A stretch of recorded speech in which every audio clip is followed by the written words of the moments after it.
बिस्मिल्लाहिर्रहमानिर्रहीम। अस्सलाम वालेकुम स्टूडेंट्स। लास्ट ईयर आप लोगों को पता है हम लोगों ने स्टार्ट किया था यूनिट नंबर 3। यूनिट नंबर 3 में हमने इंट्रोडक्शन पढ़ा। इंट्रोडक्शन के बारे में उम्मीद करता हूँ कि सारे जो है वो बड़ी डिटेल में उन्होंने स्टडी किया होगा। नेक्स्ट हम लोगों ने एक और टॉपिक पढ़ लिया था, वो था सिलेक्शन स्ट्रक्चर। ठीक है, सिलेक्शन स्ट्रक्चर मैंने कहा था बेसिकली सिलेक्शन स्ट्रक्चर होता है कि आपने किस तरह सिलेक्ट करना है कि कौन सी एप्लीकेशन रन होगी या कौन सी स्टेटमेंट प्रिंट होगी या कौन सी लाइन नंबर एग्जीक्यूट होगी।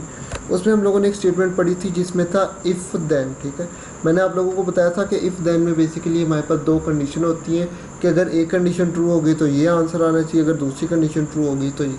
जैसा लेट अस को एग्जांपल लेते हैं कि जी अगर मैं इफ़ के आगे लगा देता हूँ, ठीक है, आप लोगों को यहाँ वर्ड पे लिख के दिखाता हूँ कि जी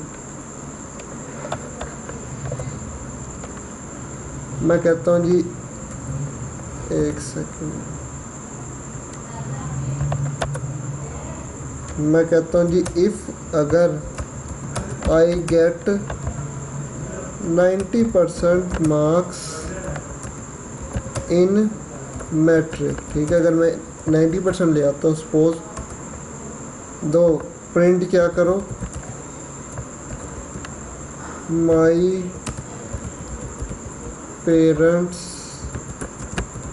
will give me a laptop. ठीक है, तो एग्जांपल दे रहा हूँ, सच नहीं समझ लेना कि अगर आप लोग जो है मैट्रिक में 90% नंबर ले लेते हैं तो प्रिंट क्या करो कि मेरे पेरेंट्स जो है मुझे लैपटॉप दे देते हैं। एल्स अगर ऐसा नहीं होता, else if I did not gate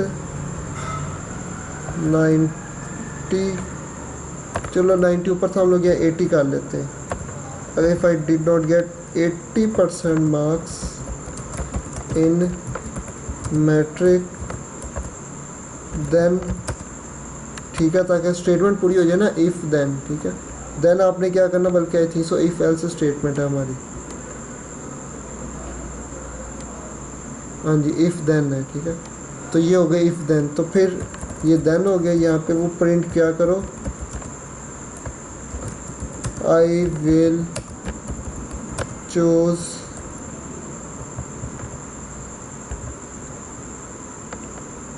ICS। ठीक है, ये बेसिकली एक इंटरमीडिएट की एजुकेशन होती है, वो बता रहा हूँ। तो ये आप लोगों को दिखाने का मकसद था कि अगर मुझे 90% मिल जाते हैं तो मेरी ये कंडीशन मेरे पास सेटिस्फाई होगी, यानी ये मुझे आउटपुट मिलेगा। और अगर ऐसा नहीं होता तो एल्स में मेरे पास ये कंडीशन है। ठीक है, तो ये दिखाने का और बताने का सिर्फ यही मकसद था, ताकि आप लोगों को पता लग जाए कि जी इफ़ देन में किस तरह जो है वो कंडीशन या वर्क होता है। आगे देखें, इसका जो है सिंटैक्स और एक्सप्रेशन सारा पढ़ चुके थे। ठीक है, एग्जाम्पल के तौर पे मैंने आप लोगों को ये टास्क दिया था, उम्मीद करता हूँ सबसे हो चुका होगा। अभी जो हमारा आज का है ना, एक्चुअली ये सबसे ज़्यादा इम्पोर्टेंट है। ठीक है, तो ये आप लोग ज़रा देखें, लिखा है the if then else statement, लिखा है the keyword else is use to specify to different alternatives with if statement. ठीक है, यानी ये जो एल्स है ये बेसिकली दो टर्मिनोलॉजीज में इस्तेमाल होता है।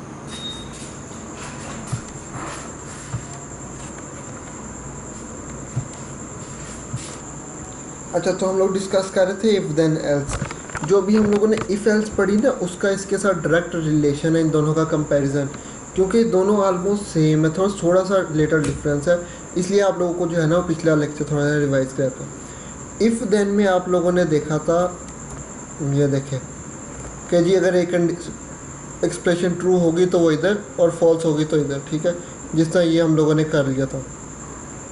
लेकिन यहाँ पर ये जो है ना, ये देखें, ये इफ़ एल्स है, ये इफ़ देन एल्स है और ये भी इफ़ देन एल्स है, यानी इसके दो सिंटैक्स हैं।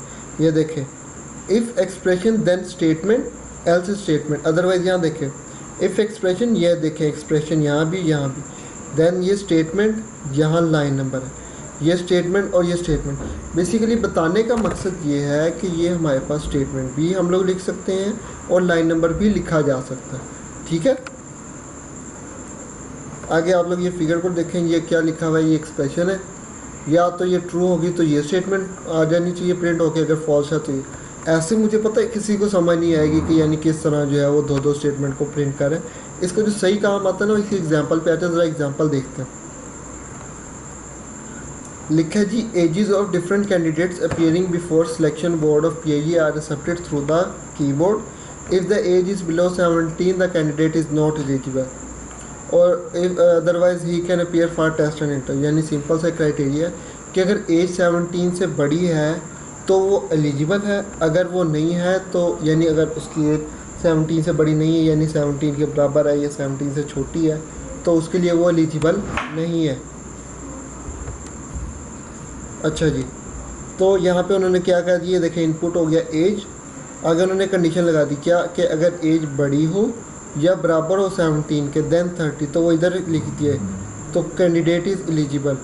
और एल्स के बाद क्या लिखा है 50 पे क्या लिखा है कैंडिडेट इज़ नॉट एलिजिबल। मतलब ये है कि अगर ये condition if A is greater than equal to 17 ये कंडीशन ट्रू होती है तो वो लाइन नंबर 30 पे जाएगा और हमें क्या प्रिंट कर देगा, और अगर ऐसा नहीं होता तो वो क्या यहाँ पे जाएगा एल्स पे जाएगा। ठीक है, अच्छा अब लेट अस सपोज एग्जांपल लेते हैं, पहली कंडीशन सेटिस्फाई होगी जी, कैंडिडेट ने अपनी एज एंटर की, वो कितनी निकली 20। अब 20 पे होगी तो वो क्या करेगा, लाइन नंबर 30 पे जाएगा, 30 पे जाएगा तो कैंडिडेट इज एलिजिबल प्रिंट होकर नजर आ जाएगा। आगे क्या लिखा है गो टू 60, 60 के ऊपर क्या लिखा है input what you like to input again, यानी डेफिनेटली वहाँ के जो यूज़र है जो बोर्ड है वहाँ पे एक बंदा तो नहीं होगा, नंबर ऑफ़ कैंडिडेट्स होंगे, तो वहाँ पे उन्होंने कंडीशन लगा दी है कि जी आप तो चले गए, आपके बाद जो दूसरा यूज़र आ रहा है वो अपनी एज एंटर करना चाहता है या नहीं, और फिर वो यहाँ पे एज एंटर करेगा। तो और अगर ये कंडीशन ट्रू नहीं होती तो वो लाइन नंबर 50 पे जाएगा, लाइन नंबर 50 पे क्या print candidate is not eligible, ये प्रिंट हो जाएगा, और अगेन वो पूछेगा कि आपके पीछे कोई और बंदा है या नहीं, या कोई और डाटा एंटर करना चाहता है या नहीं करना चाहता। ठीक है, तो ये हमारे पास एक छोटा सा प्रोग्राम था जिसमें इफ़ एल्स थी। इसका आप लोगों को सिंटैक्स पता होना चाहिए, ये फ्लो चार्ट, ये फिगर आप लोग कह सकते हैं, ये पता होना चाहिए, और ये हमारे पास इसको टेक्निकली समझे कि एक्चुअली काम कैसे हो रहा है। ठीक है, अब ये जो प्रोग्राम बनाया है, ठीक है, इसमें ये लाइन नंबर 50 के बाद मैं डायरेक्ट एंड भी कर सकता था। ये जो उसने ये दो कंडीशन लिखी हैं इनपुट, जिसमें आप लोग जो है एज को दोबारा एंटर करवाना चाह रहे हो या नहीं कराना चाह रहे, ये दो लाइनें 60-70 कंपल्सरी नहीं है। तो बेसिकली प्रोग्राम को हमने याद नहीं करना, रट्टा नहीं लगाना, समझ के करें। ठीक है, इस तरह सिंपल ये भी कह सकते हो कि मैं कंडीशन लगा देता हूँ कि इनपुट में मार्क्स कह देता हूँ कि अगर उसके मार्क्स जो हैं वो 80% आएंगे तो वो क्या करेगा FLC चूज़ करेगा, और अगर 80% नहीं आएंगे तो वो क्या चूज़ करेगा ICS चूज़ करेगा। ठीक है, तो इस तरह का भी कंडीशन प्रोग्राम जो है वो लिख सकते हैं। बेसिकली GW बेसिक में आपने अपनी कमांड के ऊपर ही ज़्यादा फोकस करना है ताकि आप लोगों के जो प्रोग्राम है वो ज़्यादा अच्छे हो सकें। ठीक है, तो ये आप लोग देखें,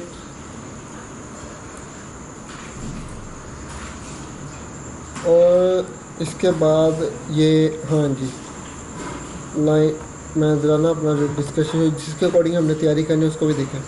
सिलेक्शन स्ट्रक्चर है, सिलेक्शन स्ट्रक्चर्स के बाद हमारे पास ग्रुप है। सिलेक्शन स्ट्रक्चर में हमारे पास यही दोनों स्टेटमेंट थी, यही दोनों टॉपिक थे, यही दोनों लेक्चर थे। ठीक है, ये तो हो गया। आगे लिखा है use of logical operator. Logical operator भी यूज़ होते हैं लेकिन इसको भी आपने करना नहीं है। ठीक है, लूप्स को भी हम ज़रा देख लेते हैं बाद में। अब ज़रा थोड़ी सी चैप्टर के ऊपर आ जाए ताकि आप लोगों को थोड़ा सा काम के कर लिया जाए। अच्छा जी,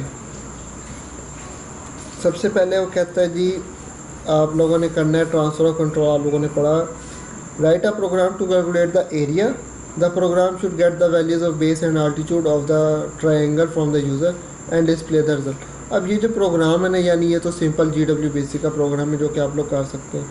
लाइन नंबर 9 पे जो है वो भी सेम है, यानी आप सिंपल कर सकते हैं।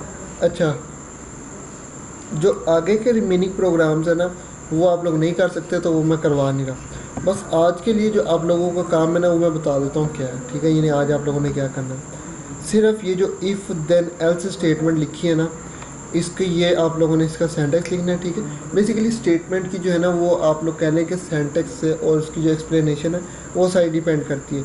अब ये जो इफ़ देन एल्स है इसकी कोई प्रॉपर डेफिनेशन नहीं, जैसा कि आप लोग यूनिट नंबर 2 में देखते थे कि कुछ स्टेटमेंट्स की जो है डेफिनेशन पहले हम लोग उसके डेफिनेशन या उसका पर्पस लिखते थे, उसके बाद उसका सेंटेक्स लिखते थे। यहाँ पे इसका कोई डेफिनेशन नहीं है, डायरेक्ट जो है इसका सेंटेक्स लिखा है, उसका ये फ्लो चार्ट लिखा है, उसके बाद उन्होंने उसकी एक्सप्लेनेशन की। जो सबसे इम्पोर्टेंट है ना इन जो है इफ़ देन और इफ़ देन एल्स में वो ये है कि आप लोग जो है यहाँ पे प्रोग्राम कौन सा लिखते हैं। ठीक है, अगर तो प्रोग्राम आप सही लिखते हैं और उसके रीज़नेबल है उसके साथ है तो फिर तो बहुत ज़्यादा फ़ायदा मंद है, और अगर आप लोग उसके अकॉर्डिंग नहीं लिखते यानी प्रोग्राम ही नहीं लिखते तो आप लोग का जो है वो रॉन्ग है। मैं ये नहीं कह रहा कि आप लोगों ने यही प्रोग्राम लिखना है, लेकिन जो भी लिखें एटलीस्ट वो ठीक होना चाहिए। ठीक है, तो आज के लिए इतना ही। इंशाल्लाह आप लोगों से अगले लेक्चर में मुलाकात होती है। अपना ध्यान रखिएगा। खुदा हाफिज़।